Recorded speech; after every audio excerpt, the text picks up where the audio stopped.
이번에 찬양하신 분이 구역장이라 그랬어요. 막 구역장 저 앞에 잘못 들었는데 참 이렇게 제가 이 교회도 가보고 저 교회도 가보고 그러는데 참 와서 보니까 참 건강한 교회구나 하는 생각이 들었어요. 구역장 찬양도 아주 은혜스럽지만은 우리 교회 와서 보니까 젊은 분도 많이 계시고 나이 드신 어른도 계시고 좋은 교회는 젊은 사람도 있어야 되지만 또 어른도 있어야 되잖아요. 기도를 뒷받침해주고 젊은 사람 앞에 서서 일하고 하는데 젊은 구역장들이 세 분하고 22명이더라고요. 지난주 21명인데 보니까 참 은혜스럽고 참 좋았습니다. 지난번에 우리나라 개항한 이후에 선교사들 입국에 대해서 말씀드렸는데 장로교 중심으로 말하면 한국에 4개 선교부가 한국에서 일했습니다. 첫째로 순서적으로 미국 북장로교, 아일랜드, 언더우드 다 북장로교입니다. 두 번째가 호주 장로교, 그렇죠? 세 번째가 어디죠? 세 번째? 어떻게 기분이 별로 안 좋습니까? 세 번째 남장로교, 네 번째 캐나다 장로교, 장로교 4개 선교부 한국에 복음을 전했습니다. 참고로 말씀드리면 미국에 우리 한국에 장로교도 고신도 있고 합동도 있고 통합도 있듯이 미국의 대표적 그 당시 대표적 장로교가 미국 북장로교와 남장로교예요. 원래 미국 장로교 하나로 출발했잖아요. 하다가 당시 노예 제도, 노예 해방 문제 때문에 교회가 분리가 생겼어요. 북부를 중심으로 해서 노예 제도를 반대했던 장로교가 미국 북장로교. 남장로교는 저 미국의 남부지방 조지아, 텍사스 이쪽 지역이 주로 중심인데 농장이 많잖아. 농장이 노예가 필요하죠. 그러니까 노예 제도 지지했어.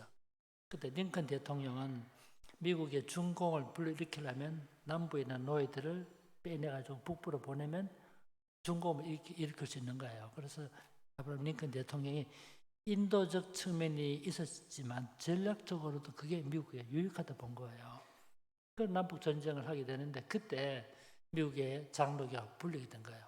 남장로교, 북장로교 하는데 지금 합쳐졌습니다. 지금은 한국에 선교사 보낼 때는 미국의 북장로교는 북장로교대로 남장로대로 보내요. 해방 전까지 우리나라에 선교사 몇 명쯤 왔을 것 같아요. 우리나라에 선교사 몇 명쯤 왔을까? 이렇게 물어보면 얼마나 황당합니까? 여러 분들이 왔죠. 1,500명 가까이 왔어요. 많이 왔죠.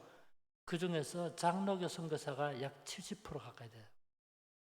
한국의 장로교 중심이 된 거는 장로 선교사들이 많이 왔기 때문에 그렇습니다.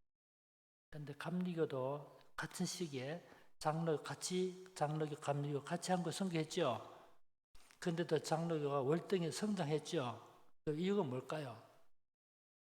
오늘 이걸 말할 생각 전혀 안 했는데 선생님께서 말하게 되는데 참고로 말해볼게요. 여러분 우선 미국이 지금 제일 중심 중심되는 교파가 미국의 침례교 아닙니까? 아시죠? 미국에 다 침례교예요. 남침례교. 카터 대통령도 침례교 신자지 많습니다. 그런데 과거는 그렇지 않았어요. 미국도 한때 장로교가 중심인데 있었어.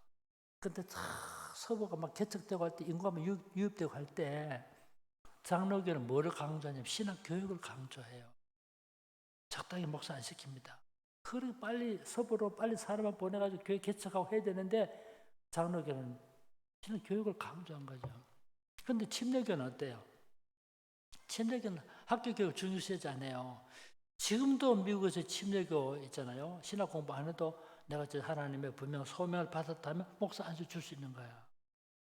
근데 막 서부 개척되고 할 때 막 상당히 교육자 필요하잖아. 그때 침례교는 소명 받았던 사람들 전부 다 안수자 보낸 거야. 그래서 침례교 지역을 점령하게 된 거예요. 그래서 침례가 지금 중심 교파가 된 거 아닙니까? 근데 우리나라는 사실은 장로교 선교사들이 제일 먼저 왔고 다소 오다 보니까 장로 중심이 된 건데 결과적으로 볼 때 우리는 참 잘 됐다 보여요. 근데 처음에 사실은 한국의 선교사들 올 때 언더우드 아펜젤을 같이 왔잖아요. 언더우드는 장로교, 아펜젤 감리교입니다. 물론 감리교가 장로교보다 선교사 수가 좀 적긴 적었어요. 그런 걸 고려한다 할지라도 장로교가 majority 중심 교파가 된 거는 제도상의 차이가 있어요. 감리교는 감독 제도가 있어요. 감독 제도. 감독 아시겠죠? 감리교의 감독은 굉장히 파워가 있습니다. 그래서 서로 감독하려고 야단하네요. 그러면 신학교 졸업하잖아요. 신학 졸업하면 장로교는 어때요? 목사님을 청비해 갑니다. 그렇죠? 감리교는 어떻습니까? 신학 졸업 감독이 니는 저게, 니는 저게, 니는 저게, 니는 이게 그런 권한이 있어. 감독에게. 갔다가 한 3년 지난 니 저리 가, 니 저리 가고, 니 저리 가고. 시무지를 교체하는 권한도 감독이 있는 거예요. 근데 감리교는 우리 장로교는 어때요? 목사님이 어떤 교회 가면 그게 위임받으면 진짜 죽게 살게 알기로 막 헌금하고 교회 그렇게 하잖아요. 감리교는 안 그래요. 3년 지나면 감독이 나도 바뀔지 모르는 거야. 그러니까 내가 힘써가지고 그런 개척이 하지 그럴 마음이 없는 거야. 한 3년 지나면 또 다른 교회 가는데 말로가는 힘들어. 이런 의식들이 사실은 큰 영향을 끼친 거예요. 두 번째 또 한 가지 이유는 장로교는 직접적인 전도를 강조했어. 직접적인 전도를.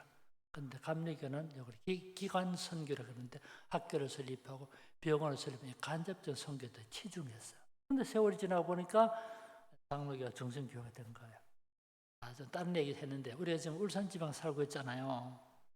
그럼 울산지방 어떻게 기독교 속이 됐을까? 지난주에 조금 말씀드렸는데 부산까지 왔던 호주 선교부가 호주 장로교가 해방 전까지 78명의 선교사가 왔어요. 주로 어디서 일했는가? 딱 두 사람은 빼고 다 부산 경남 지방에서 일했어요. 두 사람이 누구냐면 한 사람은 왕길지라는 분인데 결손 앵겔이라는 분인데요. 왕길지 분이 1919년도에 평양신학교 교수가 되었어요. 교수로 일했어요. 왕길지 선교사는 정말 귀한 분입니다. 몇 개국 언어를 했는가? 17개국의 언어가 능통했던 거예요. 언어 천재죠. 그래서 평양신학교 가서 헬라어와 히브리어를 가르쳤던 분이야. 왕길지 선교사. 또 한 사람이 누구냐면 영어로 맥클라렌에서 선교사인데 이분이 우리나라 최초의 신경정신과 의사였어. 우리나라 최초로. 그래서 이분이 연희 대학의 세브란스 교수로 가 있어요. 그분이 최초 우리나라 신경정신과를 가르친 분이에요. 그분 제자 이중철 박사인데 한국의 최초 신경정신과 의사 되잖아요.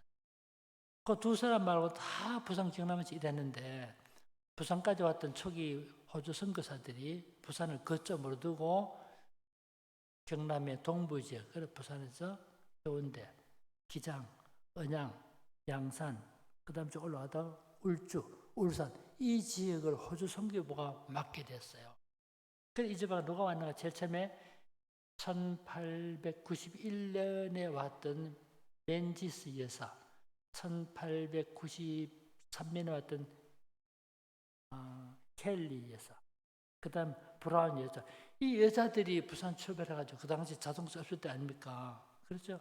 말을 타는 때 이제 여자들 말 줄 안 탔어요. 위험하고 해가지고. 저는 걸어서. 그렇지, 그때 올라온 거예요. 울산까지. 그러다니면서 복음을 전했습니다. 그때 초기에 왔던 사람 중에 누구냐? 왕길지. 나중에 평양시대에 교수로 가잖아요. 이분이 부산진교회 그게 담임 목사를 있으면서 이분이 사진도 보면 알지만요. 다 잘생겼습니다. 원래 독일 사람인데 외모도 다 당당하고 아주 품에 있는 분이 이분이. 근데 한국 와서도 서양 선교사 여러분 로만 칼라 아세요? 복장 로만 칼라 여기. 로만 칼라 아세요? 복장하고 그리고 울산까지 다녔던 분이에요. 그래가지고 울산 지방의 제일 처음에 교회가 병영인데 병영교회가 1893년도 병영교회가 설립되잖아요. 첫 교회. 그 다음 울산 제일교회, 그 다음 전읍교회. 이런 식으로 교회가 생겨나서 오늘의 울산 지방 기독교가 형성되는데 결국 울산 지방의 기독교 소개된 건 누굴 통해서? 호주 선교사들 통해서. 울산 지방에서 제일 처음 예수 믿어서 지도자 누구냐면 이희대. 선교서 문헌에 나와요. 이희대라는 사람이에요. 그 사람 울산 지방 최초로 기독교를 받아들였다. 이런 사람들에 의해서 울산 지방에 서서히 복음화가 이루어지기 시작한 거예요. 그러면은 재밌죠? 선교사들 발자취 따라가다 보면. 그런데 부산에 와 있던 북장로교 선교사 중에 윌리엄 베어드라는 분이 있어요. 배위량이라고. 배위량. 이분이 나중에 평양 가서 설립한 학교가 숭실학교를 1897년도 설립한 분이거든. 그런데 이분이 1891년도 부산 와가지고 자기 집이 지금 부산 코모도 호텔이 있어. 코모도 호텔 옆에 자기 집을 짓고 그 살았거든. 이분이 울주 양산 이방 다닌 거야. 이 지방. 그 다니면서 뭐 일기를 썼어. 일기를. 일기 정말 중요합니다. 자기 쓸 때는 앞으로 이 일기가 중요하면 자료가 될 것이다. 그렇게 의식했는지 아는지 몰라도 일기 썼어요. 윌리엄 베어드가 부산 경남 지방에 딱 5년 썼거든요. 근데 일기 쓴 건 약 3년 정도 돼. 그래서 저도 그래요. 역사 공부하면 일기를 씁니다. 제가 일기를 40년째 쓰고 있어요. 1년 끝나면 더 프린트 해놓고 컴퓨터 없어질까봐 명분 됩니다. 내가 누가 읽으라고 쓰는 것도 아니지만 세월 지난 다음에 나는 꼭 그걸 의식하고 쓰는 건 아니지만 정말 중요한 자료 될 거야. 근데 제자 보고 내 죽거든. 니 한번 읽어봐라. 내가 그러는데 이 윌리엄 베어드 일기 쓰는데요. 일기 쓴 날은 다 계산 83일 정도 돼요. 그 일기를 다 영어로 썼죠. 물론 써가지고 있는데 그 일기가 미국의 필라델피아에 있는 그 장로 역사관에 그 일기가 거기 있더라니까요. 그 일기가. 그 100년 넘은 문서이기 때문에 복사하면 부서진다고 복사 안 해줘요. 그래서 마이크로 필름 사진 찍는 거라. 근데 그 필름을 가져와가지고 다시 프린트 해가지고 손으로 쓴 거에 읽기 얼마나 힘듭니까? 타자치면 진짜 그거 진짜 때로는 막 난리 써요. 전부 다 해독해가지고 해도 안 되는 건 외국 사람들 물어보고 해가지고 그걸 다시 타자치고 다시 번역해서 책을 출판했어. 윌리엄 베어드의 선교 일기라는 이름으로 숭실대학교 출판부가 만들어줬는데, 근데 그걸 하면서요, 내가 날짜부터 잘 기억하는 이유가 뭡니까? 내가 혼자 연구해서 밝혀냈기 때문에 기억을 해요. 그 일기에 보면 이분이, 울주, 울산 거쳐가서 누구 만났다 이야기 하면 어디로 가서 무슨 산을 넘어 너무너무 중요한 자료가 된 거예요. 혹시 이 지방 기독교 연원에 대해서 또 알고 싶은 분 있으면 그 일기를 번역되어 있으니까 보시면 정말 알 수가 있어. 이렇게 해서 부산 경남 지방의 기독교 소개 된 거예요. 좀 정리해 볼게요. 그래서 장로교는 북장로교는 지난주에 좀 말씀드렸지만 평안도, 황해도, 경상북도. 남장로교는 전라남북도와 제주도. 카나다 장로교는 함경남북도와 간도지방. 그 다음에 호주 장로교는 부산과 경남장 이렇게 맡아서 선교가 됐고, 감리교는 한국에 2개의 선교부가 왔어요. 미국 북감리회와 남감리회. 아펜젤레는 북감리 사람이에요. 아펜젤레 다음에 스크랜톤이 들어오거든. 아들 스크랜톤은 엄마하고 아들이 같이 왔어요. 아들 스크랜톤은 의사고, 엄마 스크랜톤은 그때 50이 다 된 부인인데 이분이 만든 학교가 이화학당을 만든 거 아니에요. 그 다음에 남감리에 우리나라 유명한 정치인 윤치호가 있어요. 윤치호에서 남감리 인물이에요. 그래서 감리교는 2개 선교부. 그러니까 장로교 4개 선교부, 감리교 2개 선교부 합치면 몇 개 됩니까? 합치면. 이런 거 물어보니까 기분 나쁜 거죠. 6개 선교부 되잖아요. 6개 선교부. 그 다음에 나중에 침례교, 성공회, 그 다음 뭡니까? 구세군. 이런 선교사 들어요. 너무 소수이기 때문에 이건 다 빼놓고 장로교 4개 선교부, 감리교 2개 선교부, 합쳐 6개 선교부죠. 6개 선교부들 모여가지고 회의를 했어요. 우리 한 군데 모여있으면 한 걸 빨리 보고만 안 되니까 우리 이러지 말고 선교할 지역을 서로 나눕시다. 그 선교지 분담 정책이라고 그래요. 다른 사람들은 분할 정책이라는데 그 말이 잘못됐어. 저는 선교지 분담 정책. 그래서 선교지를 서로 나눈 거예요. 넌 이리고 넌 이리. 그렇게 해서 오늘의 한국의 교회가 광범위하게 설립됐고, 대도시뿐만 아니라 초내가 또 70년 된 교회, 80년 된 교회, 100년 된 교회가 생겨나게 됐던 배경이 그런 가운데서 저기 교회가 생겨나게 된 거예요. 아시겠죠? 근데 우리나라 우리 애기들 처음에 예수 믿고 나서 예수 믿고 이제 학습도 받고 세례 받고 하잖아요. 요즘은 세례 받을 때 뭘 물어봅니까, 목사님이? 뭘 물어봅니까, 세례 받을 때? 여러 가지를 물어보죠. 초기 우리나라에서 선교사들이 세례 받겠던 사람에게 딱 5가지 중요한 질문을 해서 5가지. 이게 중요한 것이기 때문에 말씀드려볼게요. 뭐를 다짐을 받는 건 5가지. 첫 번째, 조상 제사 지내지 않겠다. 선교사들이요, 우리나라 와서 조상 제사 금지시켰어요. 좀 이상한 것 같죠? 이 말은 달리 말은 뭐를 강조했냐면 진정한 효도가 무엇인가, 살아계실 때 효도하는 것이 중요한 것이지 죽은 다음에 형식적으로 제사 지내는 거, 이거는 좋지 못한 풍습을 가르친 거예요. 야, 정말 힘들었습니다. 그 예수 믿는 사람 제사 안 지낸다고 얼마나 핍박받았어요. 저는 주일학교 다닐 때부터 교회 다녔기 때문에 우리 집에서 제사 지냈거든. 우리 할아버지 예수 안 믿었기 때문에 다 남자들 사랑받지 못하고 절하잖아요. 친척들 모여가지고. 그때 저는 주일학교 학생일 때 제일 뒤에 서 있으면 안 보는, 제일 뒤에 서서 절 안 하고 그래 해드렸어요. 근데 다른 어른들이 예수 믿는다고 제사 안 지내면 정말 힘들었습니다. 중국에서는 선교사들이 중국 같은 유교 문화권은 예수 믿기 어렵다 그래가지고 중국에서는요 조상 제사도 허락한 거예요. 뭐만 금지시키는가? 앞에만 금지시켰어요. 그런데 한국에 왔던 선교사들 정말 힘들지만 처음부터 신앙이라는 거는 딱 강하게 단련시켜야 된다 그래가지고 힘들어도 조상 제사 금지시켰던 거죠. 근데 100년의 세월이 지나고 보니까 중국의 기도 힘을 상실했는데 우리는 그렇게 싸워서 신앙을 지켰기 때문에 강력한 힘을 지닌 교회로 발전하게 된 거예요. 두 번째 뭐 했는가?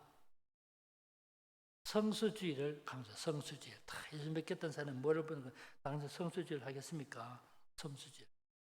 지금은 성수주의를 하기 쉽습니다. 왜? 주일날 다 관공서 문 닫고 하지만 여러분 우리나라에는요, 여러분 해방되기 이전까지 해도 농업 인구가 85%예요. 농업은 다 농사 짓고 사는 거죠. 우리 고향 경북 영주거든요. 영주. 우리 집 농사 짓고 살았어요. 잘 살지도 못하는데 예수 믿는다고 주일날 갈 때 우리 어머니하고 옷 갈아입고 교회 갔어요. 힘들었습니다. 동네 사람들이 속으로 흉을 봤어. 잘 살지도 못하는 주제에 일요일날하고 농사 안 짓고 저러니까 못 살지. 정말 손가락질 했어요. 근데 세월 지나고 보니까 우리 친구들이 그러더라고요. 우리는 너 진짜 부러웠다. 주일날 교회 간다 옷 갈아입고 교회 가는 거 보니까 자기 주일날 또 일하고 지냈는데 너무 부러웠다 하더라고요. 근데 세월이 지나고 보니까 어때요? 여러분 정말 힘들었어. 그게 주일 성수가요. 그래도 그렇게 강조했습니다. 우리나라 초기에 교회 당회록이죠. 당회록. 여러분 당회록 아세요? 당회록? 여러분 당회록이 뭔지 아세요? 잘 몰라요? 우리 청년들 당회록이 뭔지 압니까? 오늘 기분이 많이 안 좋으시네. 아무도 대답 안 하셨네. 목사님과 장로님들이 모여서 교회 중요한 사안을 결정하죠. 그 당회에서. 당회 회의록이 당회록이에요. 근데 당회록에 보면 저는 매 교회에서 책을 쓰고 또 공부하잖아요. 정말 그 보면 저는 당회록에 부르지 않고 칠의록이라 불러요. 다른 의견 별로 없어. 옆집 사람하고 논에 물 대는 문제 때문에 싸웠다 그래서 치리받고, 자식들 불신 결혼 시켰다 해서 치리받고, 술 처먹고 술 마시고 행패 부리는 사람 옆에 서 있었다고 치리했어요. 울산교지, 각 울산교 있죠. 울산교 당회라고 보면 술 먹고 싸우는 사람 옆에 서 있었다고 치리받았어요. 우습기도 하지만 그런데 말로 가서 구경하냐, 그게 도움도 안 되는, 영적 도움도 안 되는데 그렇게 해서 정말로 치료받았다 다른 게 갑니까? 그래서 다 감사해 받고 내가 잘못했기 때문에 나를 징계하시고 회개할 기회를 주시는 걸 감사하고 그렇게 했던 거예요. 그게. 근데 제일 많이 나온 건 뭐냐면 세례받은 사람이 2주 영겁부 교회 안 나오면 치료받았어요. 그렇게 했는데 그게 한국교회 큰 힘이 된 거죠. 한 사람의 신앙 상태를 알 수 있는 중요한 척도가 뭐냐면 주일 성수를 어떻게 하는가를 보면 예배를 어떻게 인식하는가를 보면 그 사람의 신앙의 상태를 알 수 있어요. 건강한 그리스도인들은 정말 예배를 소중하게 예배를 우습게 여긴 사람은 신앙이 없다는 뜻이야. 그러니까 우리 교회 정말 강조했습니다. 그걸 저는 정말 잘한 일이라고 생각해요. 그래서 저는 농촌에 있을 때부터 그렇게 훈련 받았고 우리 어머님하고 교회 다녔거든요. 교회 빠진 적이 없습니다. 정말 저는 중학교 3년, 초등학교도 마찬가지, 중학교 3년, 고등학교 3년 딱 지각 한번 하고 개근상 받았어요.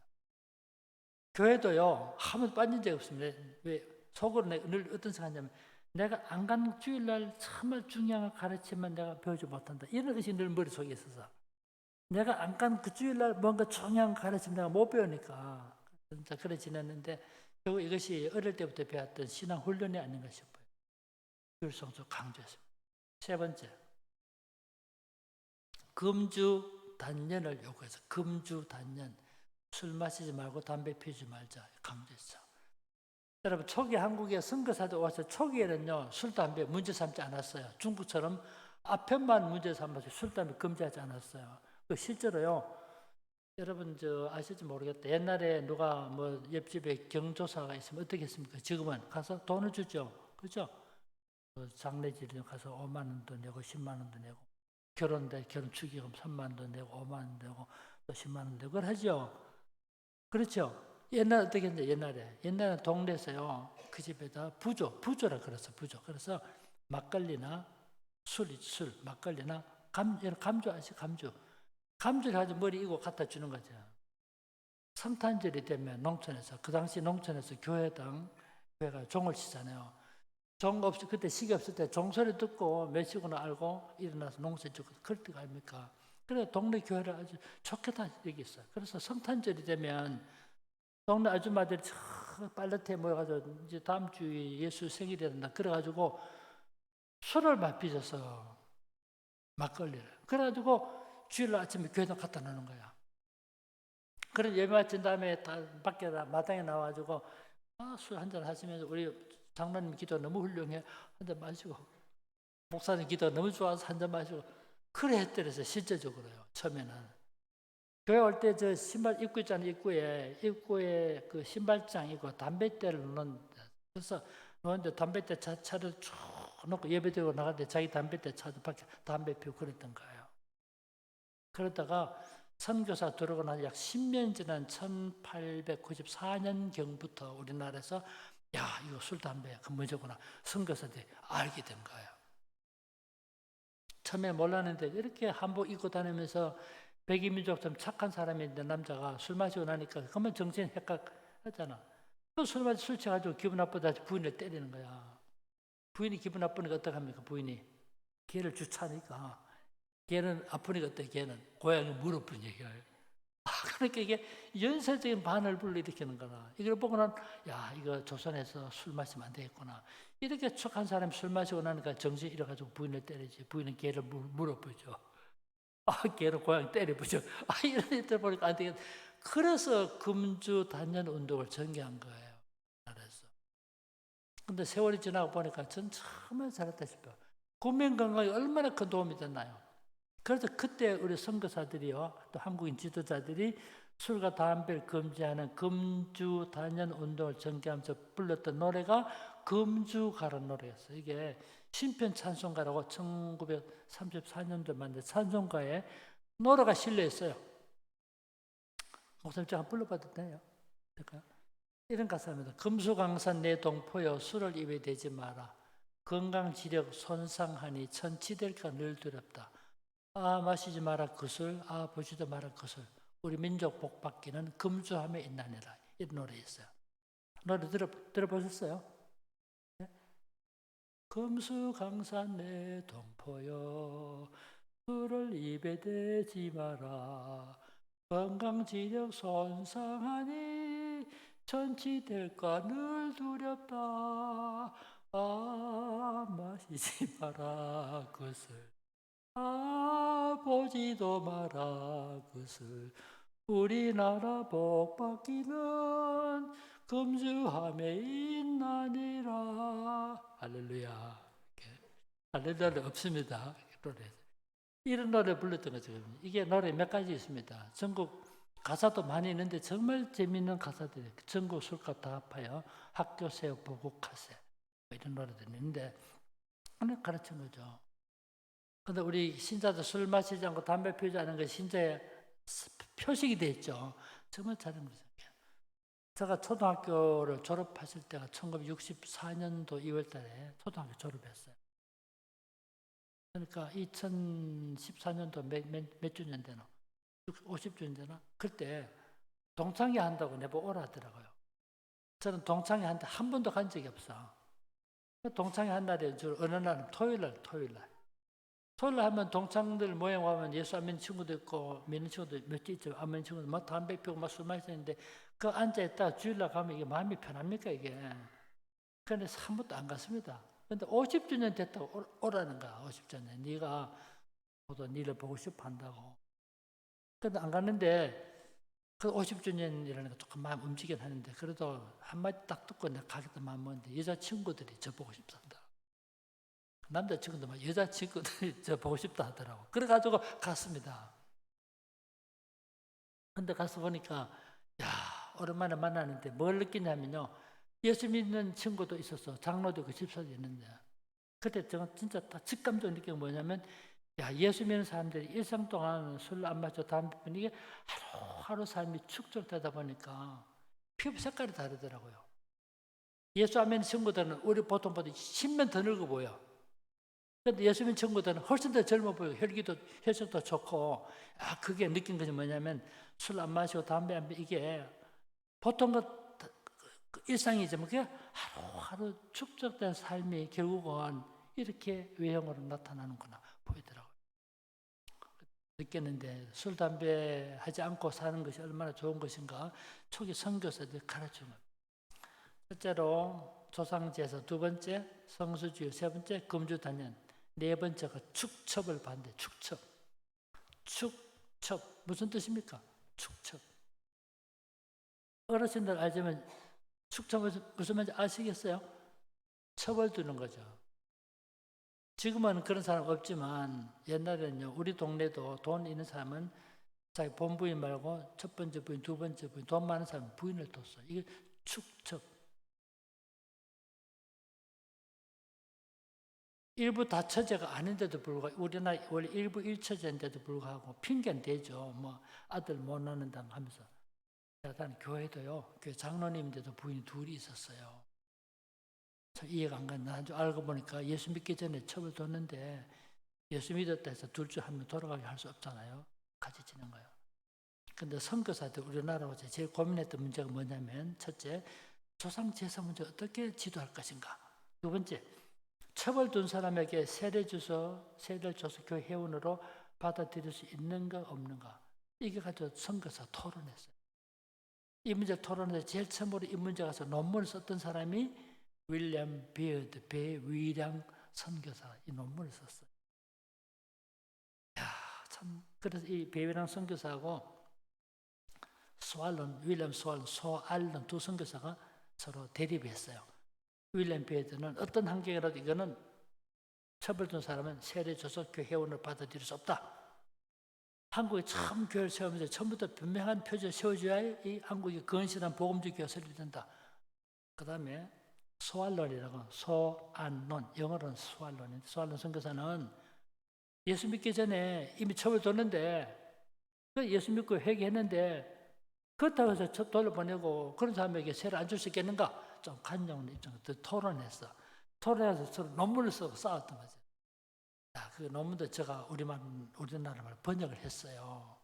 했는데 뭐 그 내용도 중요하지만 우리나라 신학대학원 졸업하고 온 한국의 선교사인데 그 글이 너무 수준이 높아.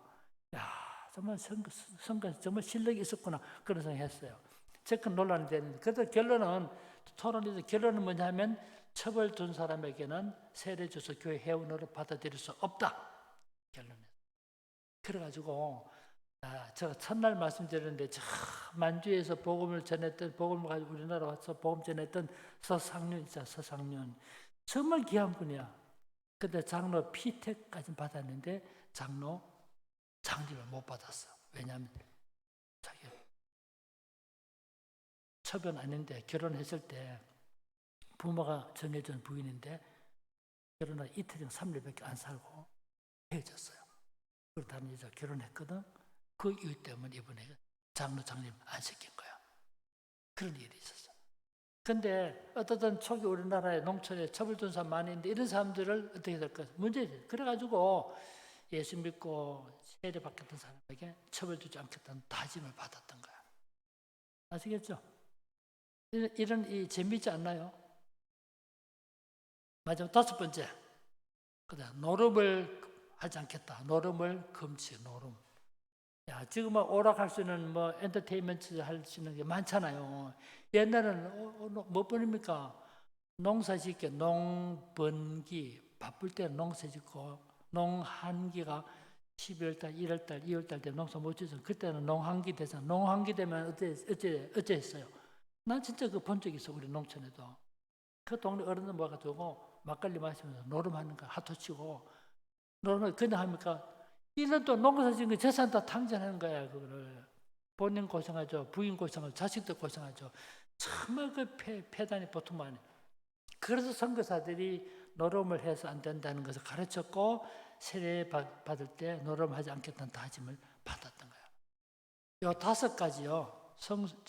조상제사 금지, 성수질, 금주 단년, 축척 반대, 노름 반대. 요 5가지가 그때는 신앙의 건덕을 위해서 가르쳤지만 세월이 지나가 보니까 그것이 뭡니까? 건전한 사회를 만들어가는 기초가 된 거예요. 건전한 가정운동이 되고 건전한 사회를 만든 중요한. 그래서 기독교 한국에 소개되고 나서 단지 복음만 전하는 것이 아니라 우리나라 사회 문화를 바꾸는 큰 역할을 하게 된 거예요. 선교사들이 우리나라에서 한 일이 정말 많은데 이런 일들뿐만 아니고요. 정말 훌륭한 선교사 많았는데 선교사 한 패밀리를 제가 좀 소개를 하겠습니다. 제가 오늘 소개하려는 그 선교사 패밀리는 가족은 감리교 선교사인데요. 우리나라의 여자 선교사 중에 감리교 의사인데 이분이 우리나라 선교사로 왔습니다.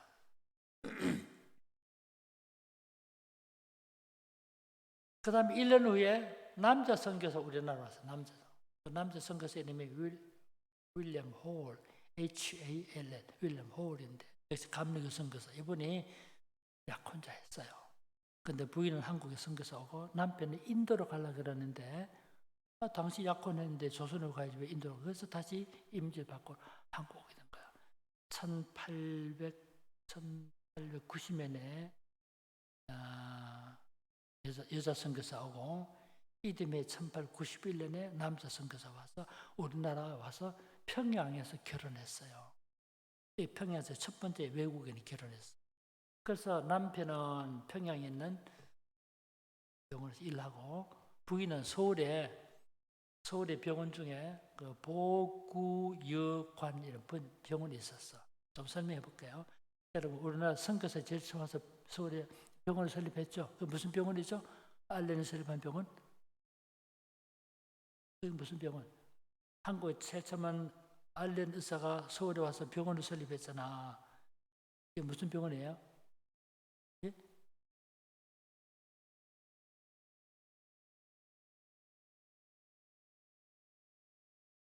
무슨 병원이라고요?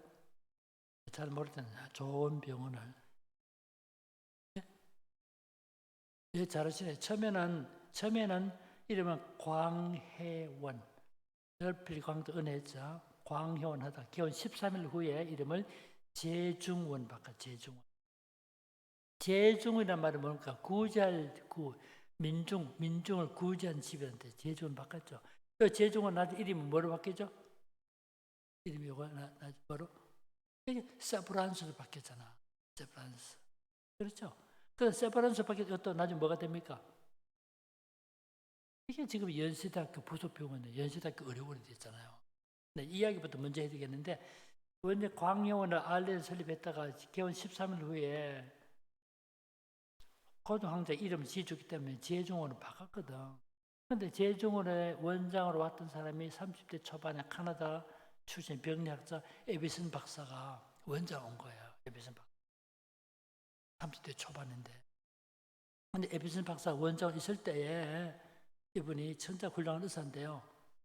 안승연을 받아가지고 미국 갔어. 미국 가가지고 그때 미국에 선거운동 막 이럴 때거든. 2,000명이 모인 앞에서 한국의 의료 상황에 대해서 강연을 하게 됐어. 그때는 컴퓨터 없을 때 뭐가 있었냐. 이런 환등기 아세요? 환등기 환등 알아요? 환등기. 필름 딱 여기에 보여주고 착착 지나가 있잖아. 환등기를 가져가서 한국 의료 상황을 사진 찍어서 보여준 거죠. 그때 이걸 영어로 뭐라 랜턴 렉처. 렉처라면 강연하면 랜턴 렉처 그럽니다. 그걸 했는데 그때 야 강연 듣던 사람들이 야 한국 의료상이 저렇게 열악하구나. 여러분 우리가 제가 초등학교 다닐 때만 하더라도 진짜 질병 많았어요. 이빨요. 그때 임플란트 없었거든. 이빨 다 빠져. 40만 넘어 이빨 성한 사람 없었어요. 머리 이런 버짐 알아? 버짐 피부 있죠. 버짐이랑 머리 빠지고요.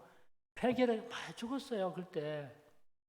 우리 어릴 때만 해도 그런데 이런 100년 전에 130명 얼마나 심했어요. 그걸 보여주니까 2,000명 관중이 강연 들었는데 그때 강연 듣던 사람 중에 한 사람이 세브란스 스탠다드 석유회사 부사장 세브란스 씨가 강연을 들으면서 마음에 감동을 받은 거예요.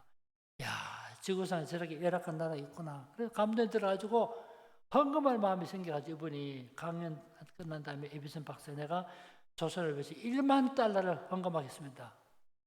지금은 1만 달러 얼마 들 그때 1만 달러는 지금 100만 달러 될 거야.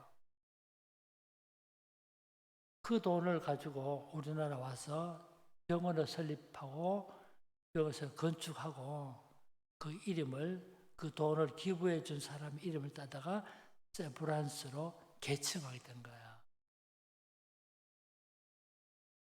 그런데 이 세브란스 병원 됐잖아. 세브란스 병원에서 의학 교육을 시작한 거예요. 그게 우리는 의학 교육의 시작이었어요. 그 의학 교육을 시작해서 1908년에 우리나라 제일 처음으로 의사 7명을 배출했어요. 1908년에. 그 7명이 제일 처음으로 의사 면허를 받았습니다. 그게 최초로. 그런데 이 세브란스 병원에서 의학 교육을 시작한 이게 지금 뭐가 돼요? 의과대학이 이게 우리나라 최초 의과대학은 세브란스 의과 전문대학이 된 거예요. 아시겠죠? 그러다가 나중에 1925년에 가서 서울에 또 다른 기독교 대학이 설립돼. 그게 언더드가 만든 무슨 대학? 연희 전문학교가 만든 거야. 여러분 언더드 있잖아. 성교에서 언더드 있죠?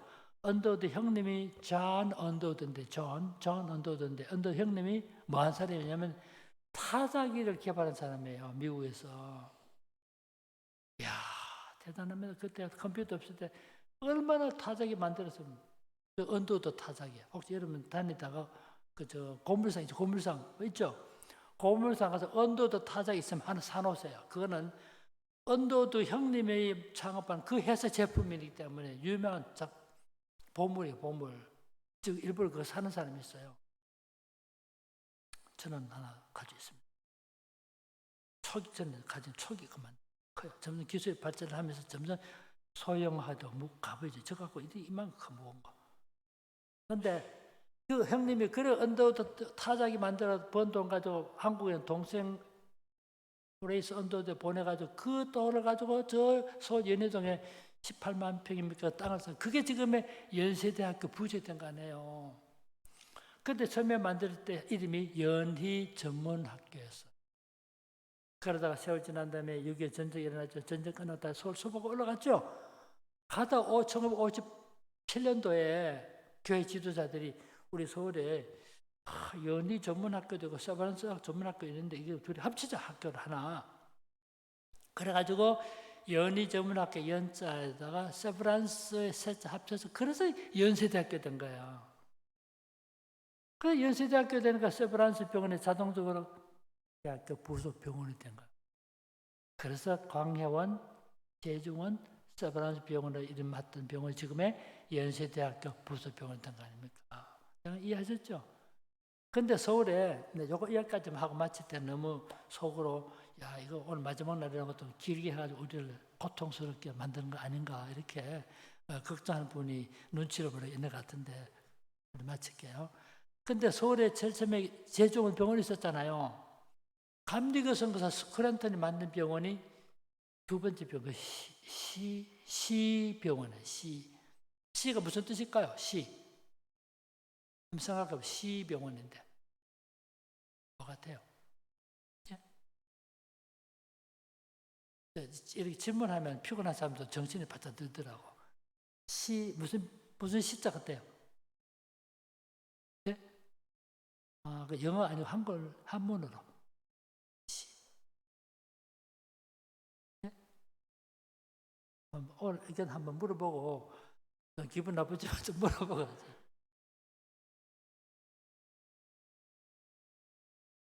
한문에 베풀시 그 시병원에 베푼다는 뜻. 그게 광해원은 제종원 일종의 왕립병원의 성격이 있고요. 시병원은 민간병원이야. 근데 광해원을 만들어놨지만 돈 있고 권력 있는 사람들 쉽게 병원을 치료할 수 있는데 진짜 가난한 사람들이 병원 치료받기 어렵다. 그래서 감리교 스크린턴이 만든 병원이 시병원. 이게 두 번째면. 세 번째로 서울에 병원이 설립됐어요. 선교사. 그게 무슨 병원이냐면 그게 보구여관. 보호할 보자, 구할 구자, 계집 여자, 집간자. 보구여관. 이게 무슨 병원일까요? 네? 뭐라고요? 이게 지금도 근데 그 당시 여자가 남자 의사한테 치료받기 어렵잖아요. 앞으로 죽을 지경이 돼도 남자한테 손 안 맡기는 거라 어떻게 가슴 손댑니까? 그래가지고 그런 풍습 때문에 여성들과 어린아이만을 위한 병원을 만들었어. 그게 보구여관이에요. 그래서 서울에 우리나라 최초 선교사들이 여성만을 위한 병원을 만든 거예요. 지금은 산부인과 남자 산부인과 있잖아요. 그때 상상도 못했던 거죠. 그러니까 여성들만을 위한 병원을 만든 그게 보구여관이에요. 난 그 생각하면 너무 가슴이 칭한 거야. 한국 여성들, 아픈 여성들을 위해서. 여성만을 위한 병원을 만들어준 거지. 마음 놓고 치료받을 수 있게. 이 보구여관을 만들었으니까 의사가 여자인데, 그래서 1890년에 우리나라 왔던 셔우드라는 여자인데, 로제타 셔우드 여자가 처녀인데 보구여관의 의사가 됐고, 그 이듬해 1891년에 왔던 윌리엄 호월은 남자여서 나중에 평양에 일하게 됐는데 둘이 결혼했어요. 결혼했지만 부인은 서울 보구여관에 있고 남편은 평양에 일했던 거죠. 주말 아버지 못 와서 그 때문에 거리가 멀어. 한 달 하면 결혼한 지 얼마 안 됐는데도 한 달 한째 만나 그랬던 거예요. 근데 결혼하고 나서 1년 지나니까 무슨 일이 생깁니까? 1년 지나니까 무슨 일이 생겨요? 다 아시면서도 말 안 하고 계시는데 아기가 되는 거야, 아기가. 그래 아기는 썩은 아버지 썩은 딸인가 호울이고 이름은 엄마의 썩은 이름을 가지고 로제타. 그래서 이름이 쇼드 홀 남자아기 태어난 거죠. 그것도 1년 지나니까 1893년인데 그때 언제냐면 청일전쟁이 일어난 거예요. 청일전쟁 격전지가 어딥니까? 격전지가 평양이 격전지였어요. 격전지. 근데 그 당시 선거에서 의사뿐인데 막 환자들이 몰려오는데 여러분 한의사가 외과적 수술 못 하잖아요. 그래 홀 의사가요 혼자 다 치료다 보니까 밥도 못 먹고 막 과로 그래가지고 홀 자신이 병원에 걸린 거예요. 그러니까 치료하다가 할 수 없이 자기 병에 걸리니까 배를 타 인천으로 가서 자기 부인이 있는 보구여관 자기 부인한테 돌아가는데 일주일 만에 죽었어요. 그러니까 쇼드 여자 의사가 그만 과부가 되었고 남편 호울은 34살의 나이로 한국에서 4년 만에 죽었고 그 아들이 쇼드 호울인데 아들이 한 달 돌 지나고 한 일주일 정도 됐어요. 근데 로제타 쇼드 여자 있잖아. 여자 의사가 임신 7개월이었어요. 남편도 없는 조선에 아기를 놓을 수 없다 그래가지고 어린 한 살 된 아들 데리고 봉은 카나다 돌아간 거야. 카나다 교회에서 보니까 조선에 선교사로 갔는데 불과 5년도 못 돼가지고 과부가 돼가지고 1살 된 애들이 왔는 거 너무 가슴 아파가지고 교회가요. 당신도 어떻게 우리 위로해 줄 수 있겠는가? 그러면 좋은 신랑을 소개해달라 할 줄 알았는데 한국 열악한 의료 환경을 생각해서 한국 병원을 설립할 수 있도록 도와주면 좋겠다. 그 말 듣고 교인들이 감동을 받아 유치부 애들까지 헌금해 줬어요. 그래 그 돈을 받았잖아. 그 돈을 가지고 한국 오기 전에 미국에서 애기 딸을 낳았어. 딸이 에디슨 딸을 낳았어. 그래서 아들 효도 홀라고 딸 에디슨 데리고 그 돈을 받아 한국 와가지고 평양에다가 병원을 설립했어요. 설립하고 나는 자기 죽은 남편의 이름을 따다가 기홀 병원을 설립해야 된 거야. 아시겠죠? 그런데 이제 아들이 이제 1살짜리, 아버지 이랬던 1살 야가 점점 크는데 처음에 몰랐는데 커가면서 우리 아버지가 이 미개한 나라에 와서 의사로 일하다 죽었다는 아버지의 삶의 의미를 깨닫고 나도 아버지를 이어서 의사 되겠다 이런 꿈을 꾸게 돼. 그래서 18살까지 한국에서요. 그때 평양에 외국인 학교에 있었거든. 그래서 공부하고 미국 가서 대학을 졸업했어. 혼자 가지고 똑똑합니다. 하고 나중에 캐나다 가서 다시 의학을 공부한 거야. 아버지 좀 의사가 되겠다고. 그래서 의학을 공부한 동안에 여자친구를 사귀어서 여자친구는 보탐인데 둘이. 그래서 여자친구 사귀어 둘이 같이 졸업하고 둘이 결혼한 거야. 그 제2대 선교사들이 의사가 됐죠. 그래가지고 여러분 1934년에 한국 선교사 나왔어. 지금까지 잘 따라오고 있죠. 2대 선교사 된 거예요. 그때 한국에 나와보니까 그때 우리나라 평양 와보니까 제일 많은 병이 뭐냐면 폐결이에요. 폐결으로 많은 사람 죽어가니까 안 되겠다. 어떻게 하면 폐결을 퇴치할 수 있겠나.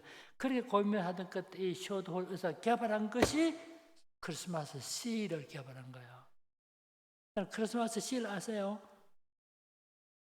크리스마스 시를 정부가 한 일이 아니라 우리나라 폐결핵을 퇴치하기 위해서는 자금이 필요하니까 크리스마스 시를 만들어가지고 그 자금을 모아서 폐결핵 환자 요양서를 설립한 그렇게 해서 크리스마스 시를 만든 거예요. 근데 쇼드 홀이 크리스마스 시를 만들고 도안도 자기가 해서 도안도 처음에 뭐를 도안했냐면 거북선을 도안했어요. 거북선을 도안해가지고 조선 총독부에 허락을 받아가니까 조선 총독부가 허락해 줬을까요? 임대를 하는데 그때 막 혼쭐 났잖아요. 허락 안 해줘가지고 다시 만든 것이 남대문을 남대문.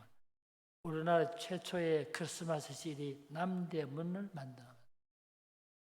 이번 이렇게 1934년부터 35, 36, 37, 38, 39, 40 6년 동안 크리스마스 시를 만들었어요. 대단한 일이죠. 정말 우리 조선 사람의 존경받는 의사가 된 거예요. 그런데 일제가 이 사람을 간첩한 혐의로 추방을 시킵니다. 진짜 간첩 아닌데 이번 순서 어떤 논리를 펴냐면 당신 아버지도 의사인데 한국 와서 죽었죠. 당신 어머니 가부가 된데도 불구하고 한국에서 30년 가까이 가부의 몸으로 섬겨서 일했죠. 당신 둘 부부 의사인데 카나다에서 엄청 돈을 벌고 살 수 있는 사람인데도 다 포기하고 한국 와서 가난해서 살고 있죠.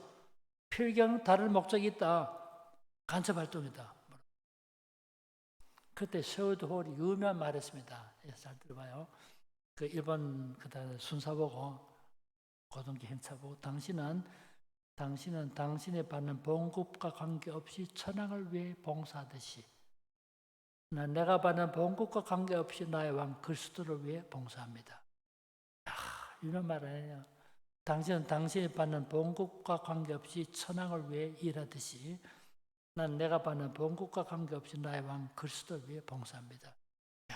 명분이지만 그런데 일본은 미워했기 때문에 한국에서 추방 명령을 내렸어요. 그때 돈이 없어가지고 벌금을 내려는 돈이 없어서 자기 쓰던 침대 타자기까지 팔고 한국을 떠났어요.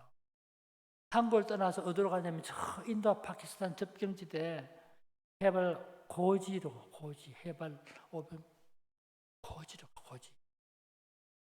여러분 고지가 뭐가 부족합니까? 고지가 높은 데가 뭐가 부족해요?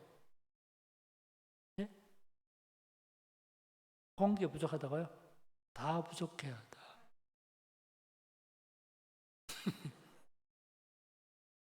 여러분 부르주아란 말이죠. 부르주아. 좀 아시죠? 부르주아란 말이 무슨 뜻이냐면 그게 성 안에 사는 사람들이란 뜻이야. 외침이 있으면 여러분 성 밖에서 하면 다 공격받아 죽어요. 성 안에 전 보호받죠. 그 성 안에 500명밖에 못 사는데 인구 많아지면 누가 쫓겨나면 힘없는 사람 쫓겨나게 돼 있어.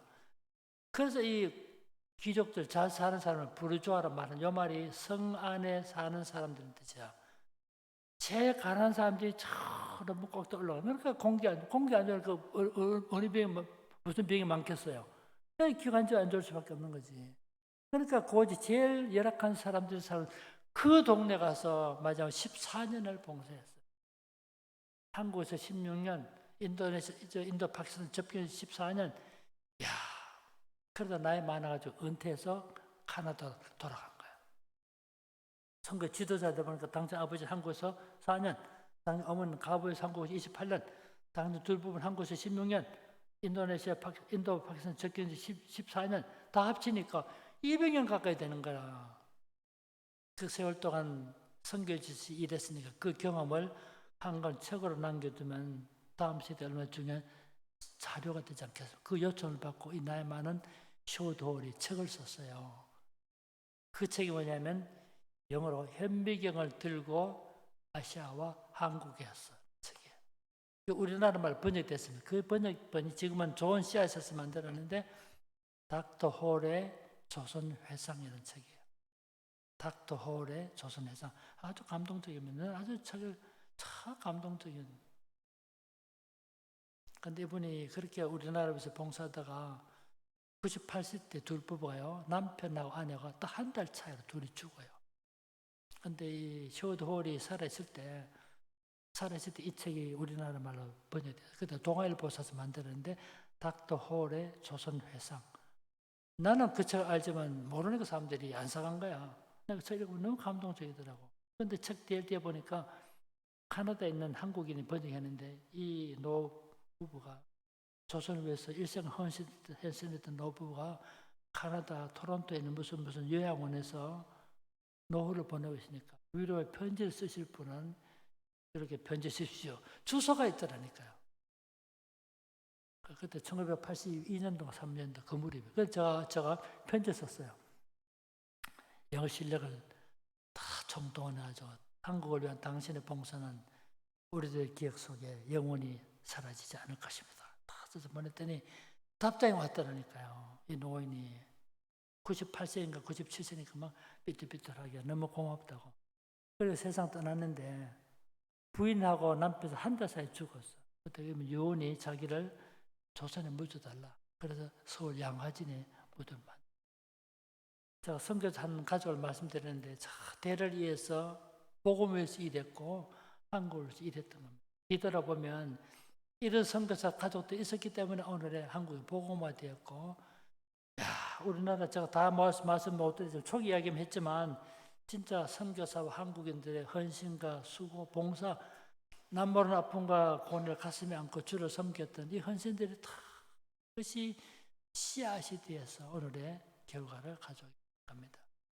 이 서원교회 다니신 여러분, 우리 선배들이 17년, 18년 전에 이렇게 씨를 뿌린 결실이 오늘 우리가 누리는 행복이 되었듯이 앞으로 10년, 앞으로 20년, 앞으로 30년, 앞으로 40년, 앞으로 100년을 바라보면서 사랑의 씨를 뿌리고 전도의 씨를 뿌리고 헌신의 씨를 뿌리고 희생의 씨를 뿌려서 많은 결실을 가져가는 교회와 성도들이 되시기를 주님의 이름으로 축원합니다. 그런 건 내가 충만하신 아버지 하나님